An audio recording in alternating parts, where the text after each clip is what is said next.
किसी समय की बात है, एक राजा ने अपने दरबार में पंडित जी को पूजा पाठ के लिए बुलाया। पूजा के बाद राजा ने पंडित जी से 3 जटिल सवाल पूछे। 1. भगवान कैसे दिखते हैं? 2. भगवान कहां तक देख सकते हैं? 3. भगवान क्या करते हैं? पंडित जी थोड़े सोच में पड़ गए और बोले, महाराज, इन सवालों के उत्तर देने के लिए मुझे थोड़ा समय चाहिए।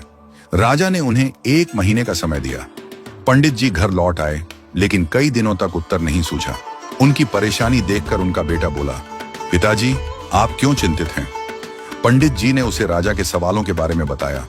बेटे ने आत्मविश्वास से कहा, पिताजी, आप चिंता न करें, मैं इन सवालों का उत्तर दूंगा। अगले दिन दोनों राजा के दरबार में पहुंचे। राजा ने पंडित जी से पूछा, पंडित जी, आपने मेरे सवालों के जवाब खोज लिए? पंडित जी ने कहा, महाराज, मेरे बेटे ने इन सवालों के उत्तर देने का जिम्मा लिया है। राजा ने पूछा, तो बताओ, पहला सवाल, भगवान कैसे दिखते हैं? पंडित जी के बेटे ने मुस्कुराते हुए कहा, महाराज, कृपया एक कटोरी दूध मंगवाइए। दूध लाया गया। लड़के ने उसमें अपनी उंगली डालकर घुमाना शुरू कर दिया। राजा ने चौंक कर पूछा, यह क्या कर रहे हो? लड़के ने शांत स्वर में कहा, महाराज, क्या आपको इस दूध में मक्खन दिख रहा है?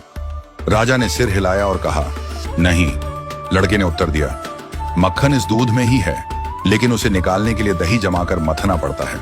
ठीक वैसे ही भगवान हर जगह हैं, पर उन्हें देखने के लिए ध्यान, साधना और सेवा का मंथन करना पड़ता है। राजा ने मुस्कुराते हुए कहा, अच्छा उत्तर दिया।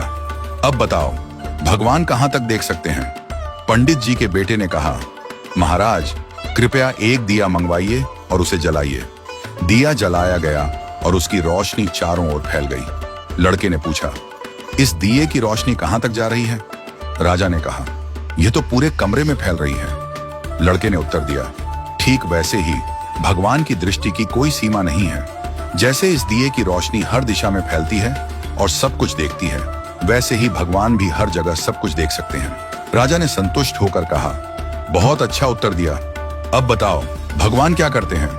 पंडित जी के बेटे ने मुस्कुराते हुए कहा, महाराज, कृपया कुछ देर के लिए अपना सिंहासन मुझे दे दीजिए और आप नीचे बैठ जाइए। दरबारियों में खुसर पुसर होने लगी, पर राजा को जिज्ञासा थी, इसलिए उसने उसे सिंहासन पर बैठने की अनुमति दे दी। लड़का सिंहासन पर बैठकर बोला, महाराज, अब देखिए, अभी तक आप राजा थे और मैं आपकी प्रजा था, लेकिन अब मैं राजा हूं और आप मेरी प्रजा हैं। यही भगवान की लीला है। भगवान जिसे चाहते हैं उसे ऊंचाई पर बिठा देते हैं और जिसे चाहते हैं उसे नीचे उतार देते हैं। यही उनका काम है।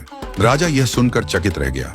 उसने पंडित जी और उनके बेटे की चतुराई की सराहना की और उन्हें ढेरों उपहार दिए।